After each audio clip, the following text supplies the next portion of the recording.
Saya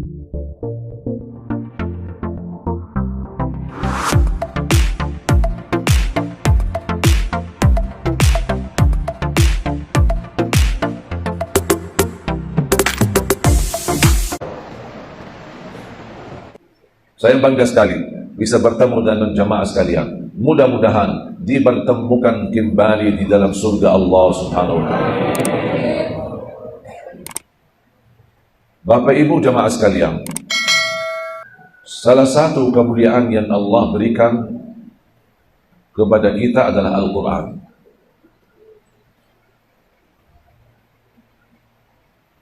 Dan orang Muslim semestinya tidak boleh lewat satu hari tidak baca Quran. Kenapa orang dahulu mereka hidupnya pas-pasan, tapi berkah kecukupannya sampai usia mereka rata-rata tua, karena mereka ada dua hal tidak pernah tinggalkan: cinta masjid sama suka ngaji. Orang dahulu, mungkin Bapak Ibu pasti tahu cerita ini. Orang dahulu habis subuh sudah beraktivitas kerja. Ada yang ke sawah, bertani, cari penghasilan. Sudah tiba waktu asar, siap-siap pulang. Mandi, ganti baju, kemudian makan. Habis makan, siap-siap maghrib. Ke musalla atau ke masjid. Salat maghrib berjamaah. Selepas maghrib, ngapain? Ngaji. Yasinan, sama-sama baca Quran, zikir, tahlil, sampai isya. Habis isya pulang, tidur. Hidup mereka sederhana, tapi tidak pernah tinggalkan masjid dan tidak pernah tinggalkan ngaji. Kita buru-buru habis maghrib, cepat pulang ke rumah untuk nonton sinetron. Islam KTP. Buang waktu. Sinetronnya masih panjang. Tiba waktu Isya, tidak apa-apa, tunda Isya. Katanya Isya kan waktunya panjang. Tidak apa-apa, nonton aja dulu TV. Nanti Isya bisa belakangan. Akhirnya di masa kita banyak penyakit, banyak bencana, banyak bahaya, banyak keburukan. Rizki lebih banyak daripada orang dahulu, tapi tidak cukup, tidak mencukupi. Dan semakin banyak penghasilan kita justru semakin stres, bukan semakin tenang. Kenapa? Karena kita tidak ikuti budaya para orang tua kita, kakek nenek kita. Kalau Bapak Ibu ingin menjadi orang mulia di mata Allah, mulia di mata manusia, mulia dunia, mulia akhirat, jaga masjid dan jaga Quran. Jangan lewat satu hari tidak baca Quran.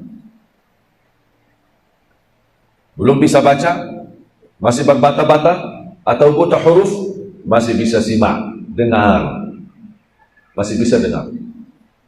CD murattal dari HP yang dulu isinya dulu Al-Quran, dari YouTube bisa simak, dengar. Karena yang mendengar Al-Quran sama yang membaca pahalanya sama. Setiap satu huruf yang kita dengar dapat 10 kebaikan, walaupun tidak faham sama sekali isi Al-Quran. Membaca Al-Quran walaupun tidak baca terjemahannya boleh. Membaca Al-Quran walaupun tidak mengerti isinya boleh. Tetap standar, dapat setiap satu huruf 10 kebaikan. Dan satu-satunya ibadah Bapak Ibu, satu-satunya ibadah yang hitungan pahalanya berhuruf hanya Al-Quran. Tidak ada baca Taurat dapat 10 kebaikan setiap huruf. Injil, Zabur, Suhuf Ibrahim wa Musa, hadis Qudsi, hadis Nabawi, tidak ada. Hanya Al-Quran, hitungan bacaan dan pahalanya bukan beramal, bukan sekali baca dapat 10 kebaikan, tetapi setiap satu huruf yang dibaca Allah hitungkan 10 kebaikan. Ambil mic itu yang saya bagi buat salat. Nanti yang saya bagi buat salat. Ya.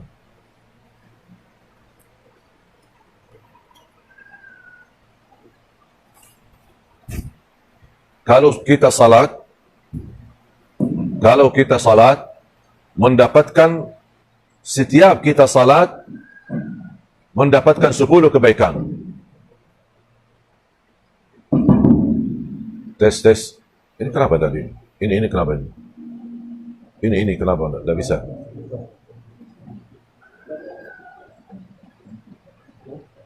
Sabar ya. Ujian. Harus belajar sabar.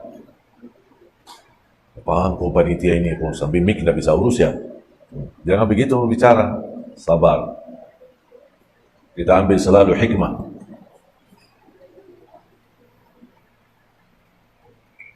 Yang sementara gangguan sistem, bukan ditusuk.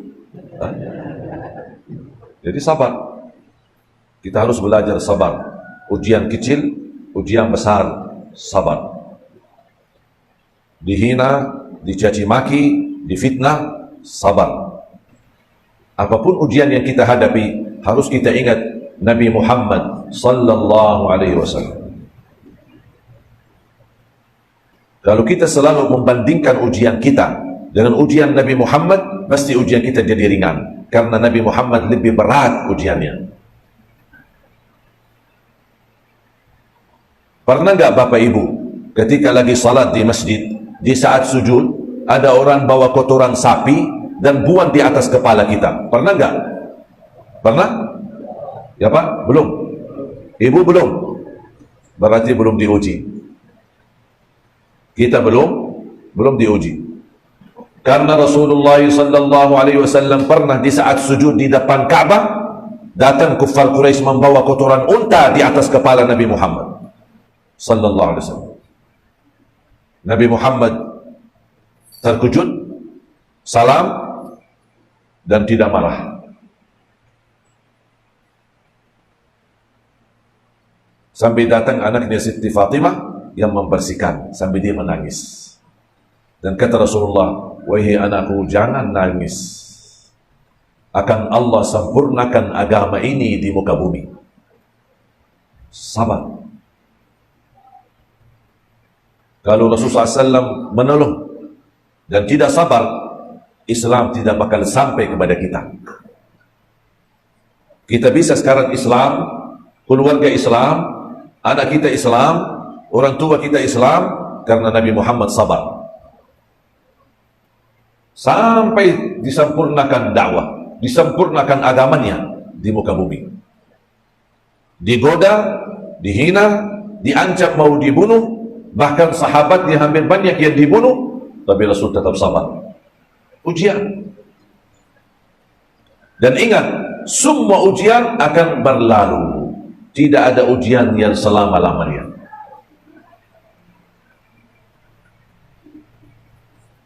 Tidak ada ujian selama-lamanya.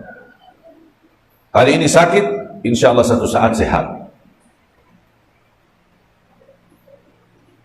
Dan ada 8 hal yang pasti akan terjadi, dan tidak ada orang satupun yang selamat dari 8 hal itu. Samaniyatun tajri 'alal mar'i la budda minha. ولا بد أن تجري تلك الثمانية سرور وحزن واجتماع وفرقة ويسر وعسر ثم سقم وعافية. 8 ini dihadapi oleh seluruh manusia, mau dia pejabat, mau rakyat biasa, orang kaya maupun orang miskin, sultan maupun masyarakat, raja maupun pengikutnya, semua pasti melalui proses 8 hal. Karena itu sistem hidup di dunia. Apa 8 hal? Yang pertama, sururun, senang. Pernah nggak Bapak Ibu senang? Senang? Dapat berita gembira? Dapat anak yang membahagiakan? Allah lancarkan usahanya? Allah berikan kemudahan sambil punya rumah sendiri, walaupun sederhana, banyak kesenangan yang kita dapat. Yang kedua, huznun, sedih. Pernah nggak Bapak Ibu sedih? Itu pasti, itu dunia. Hari ini senang, besok sedih. Hari ini sedih, besok senang. Tidak bisa sedih selama-lamanya dan tidak bisa senang selama-lamanya. Yang ketiga, wajtima'un, berkumpulan, bersatuan. Hari ini suami istri dua pasangan. Allah karuniai anak. Besarkan anak sudah besar, dewasa, sudah saatnya nikah, dinikahkan, pisah lagi. Bertambah kumpul, tapi ujungnya berpisah. Di dunia hidup, tapi ujungnya berpisah. Kita sekarang kumpul, tapi nanti kita berpisah. Itu proses hidup di dunia. Kadang kumpul, kadang pisah. Kadang pisah, kadang kumpul. Ada di antara Bapak Ibu yang sudah anaknya nikah, sudah berkeluarga sendiri, dan mereka sudah cari urusan sendiri, pisah. Masih ada anak-anak kecil bersama kita, hidup ramai-ramai di satu rumah. Besok-besok akan datang satu saat kita akan tinggal sendirian. Itu dunia. Makanya yang ketiga sama yang keempat, berkumpul dan berpisah kembali. Berkumpul di dunia, berpisah dengan meninggal dunia. Yang kelima, wa yusrun, kemudahan dalam kehidupan. Dapat nggak kemudahan? Dapat. Dapat pula juga kesusahan. Dapat nggak Bapak Ibu kesusahan? Dapat. Tidak ada orang yang tidak pernah susah, dan tidak ada orang yang tidak pernah dapat kemudahan. Mudah dapat, susah juga dapat. Sudah berapa? 6. Yang pertama, senang. Yang kedua, sedih. Yang ketiga, berkumpul, bersatu dengan keluarga. Yang keempat, berpisah kembali sampai tertinggal sendirian. Yang kelima, kemudahan. Yang keenam, kesusahan. Yang terakhir, kesakitan. Pernah nggak sakit? Pernah juga kan sehat? Bisa sakit dan bisa sehat. Walaupun nikmat sehat lebih lama daripada nikmat sakit. Sakit itu kadang-kadang nikmat. Kenapa Allah jadikan sakit itu ujian? Tapi saya mempandangi sakit itu nikmat, bukan ujian. Kenapa saya menganggap sakit itu nikmat? Karena saya tidak bisa beraktivitas gara-gara sakit, berarti saya lebih banyak berhubungan sama Allah. Zikir, istighfar, tidak ada dan mana-mana. Tidak bisa jalan karena sakit, tidak bisa keluar rumah karena sakit. Terus ngapain? Pasti ibadah, zikir, tasbih. Kalau sehat, justru malah banyak lalai. Ternyata sakit itu nikmat. Dan itulah Bapak Ibu hidup di dunia. Proses menghadapi 8 hal yang tadi saya sampaikan.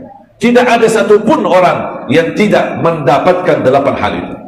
Termasuk Nabi Muhammad sallallahu alaihi wasallam. Tapi kalau di akhirat, kalau berkumpul di dalam surga, tidak akan pisah selama-lamanya. Kalau sudah di dalam surga, tidak akan sedih selama-lamanya. Kalau sudah di dalam surga, tidak akan sulit selama-lamanya. Kalau di dalam surga, tidak ada galau. Di dalam surga, tidak ada stres. Di dalam surga, tidak pernah buang hajat.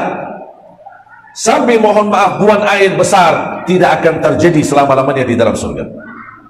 Ketika pernah saya sampaikan, ada jemaatnya. Terus kalau kita makan setiap hari dan minum, kemana itu? Di dalam surga, kalau kita makan dan minum, cukup dengan kita ucapkan Alhamdulillah dan hacu, lapar lagi.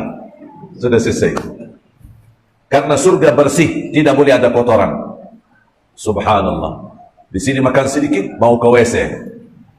Sakit perut, menceret ke WC. Kalau di surga tidak ada menceret. WC, 14, angin. Tidak ada. Tidak ada di surga. Tidak perlu Bapak Ibu cari minyak kayu putih. Karena tidak ada masuk angin. Aman di surga. Nikmat luar biasa. Bahkan tidak bisa terbayang kenikmatannya. Mungkin saya sekarang cerita, gitu ya, kok bisa ya? Tidak bisa terbayang hakikatnya, tidak bisa merasakan hakikatnya. Tapi itulah hakikat daripada surga. Bahkan kita jalan, ada pohon apel, ada pohon buah-buahan. kita pingin, tapi pohonnya tinggi, besar. Cuman hanya pingin mempandangi, pohonnya turun, terbang, datang di tangan kita. Kita makan, semakin sekali gigit buahnya, memakan buahnya, semakin manis, sampai habis. Begitu sudah habis, tumbuh lagi, kembali utuh di dalam tangan kita. Masya Allah. Bungkus, bawa pulang ke rumah. Semua gratis. Tidak ada pajak, tidak ada listrik mati, tidak ada rumah bocor, karena satu lantai emas, satu lantai perak, satu lantai mutiara. Tidak ada pasir. Pasirnya tahu nggak apa pasirnya? Ja'faran.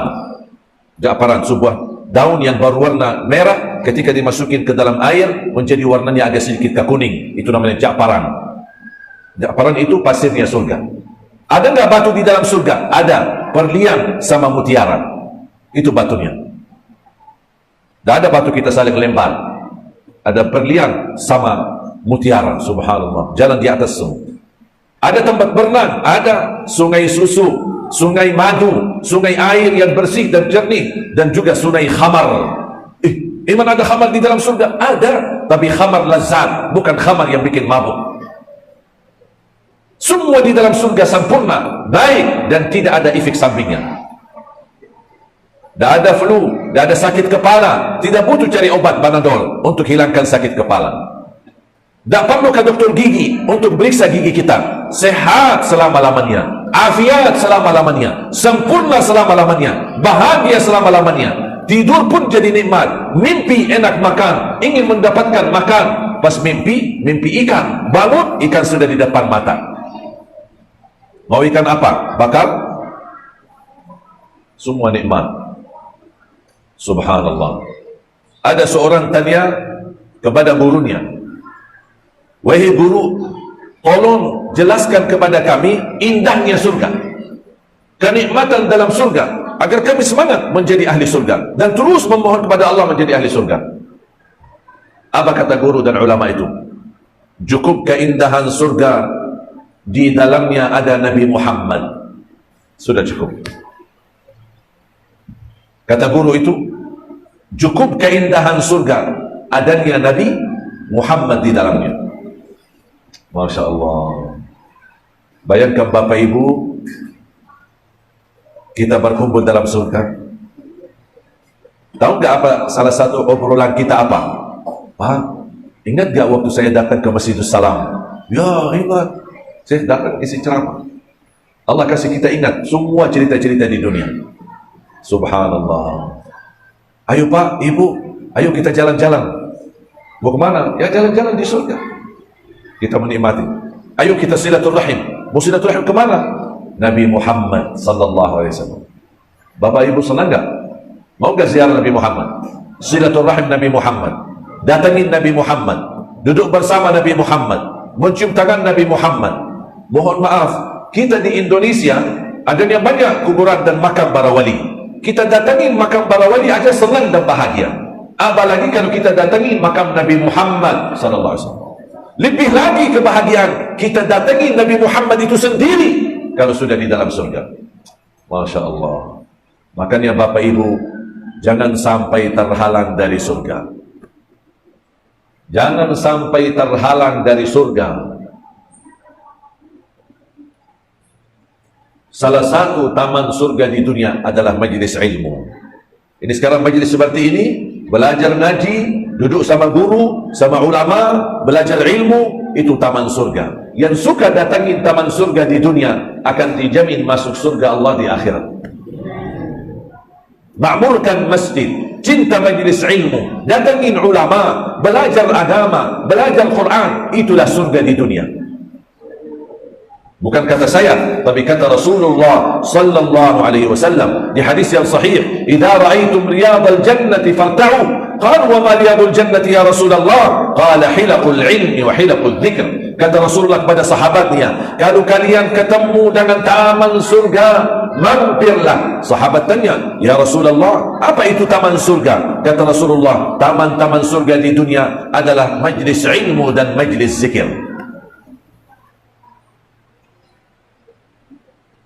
Tolong Bapak Ibu, jaga 3 amalan.